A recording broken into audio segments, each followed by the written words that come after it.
And in the last few years, it's been around long enough that the research is absolutely validating it.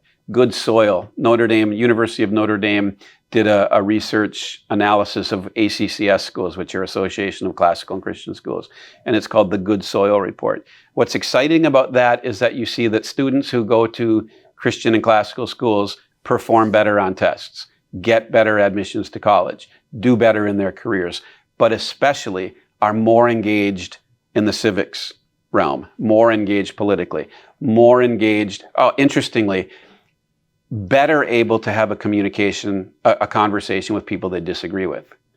They don't immediately crack into a dichotomous. They're better able to have discussions because they've been doing it in school for 12 years, listening to other people.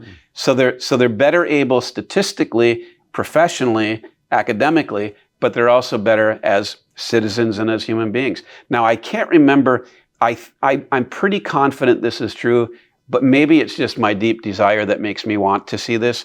I think they also said in that research that their marriages are doing better.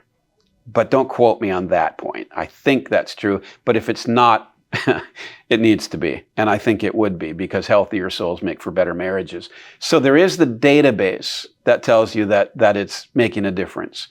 Now, as far as the trajectory of it, I got involved in 1993. I helped start a school, I think I mentioned this earlier, in Green Bay, Wisconsin, called Providence Academy. In 1994, I went to what I believe was the first ACCS conference. There were 67 people at that conference, if my memory serves correctly, but it was certainly less than 100. Now, every year they have a conference where about 1,200 to 1,500 people come, and that is a very small representation of all the people involved in the classical movement. There's the ACCS, has grown to, I think it's 500 schools, but it keeps, well, let me illustrate. I wrote a book, I think you mentioned this, called Classical Education, The Movement Sweeping America. First edition was 1998, I think. Then we rewrote it in around 2001.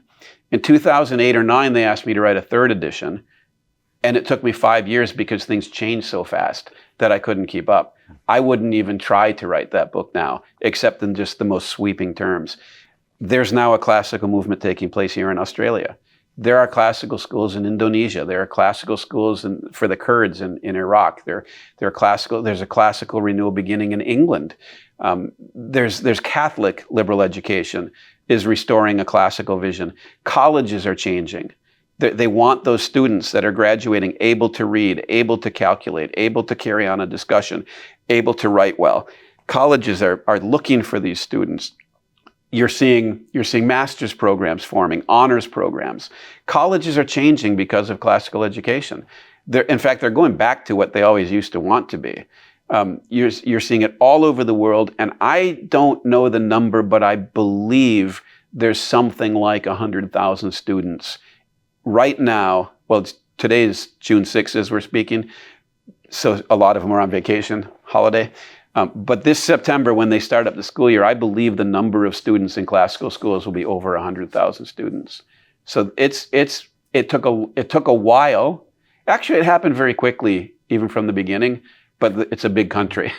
But now we're looking at serious cultural transformation happening because of classical education.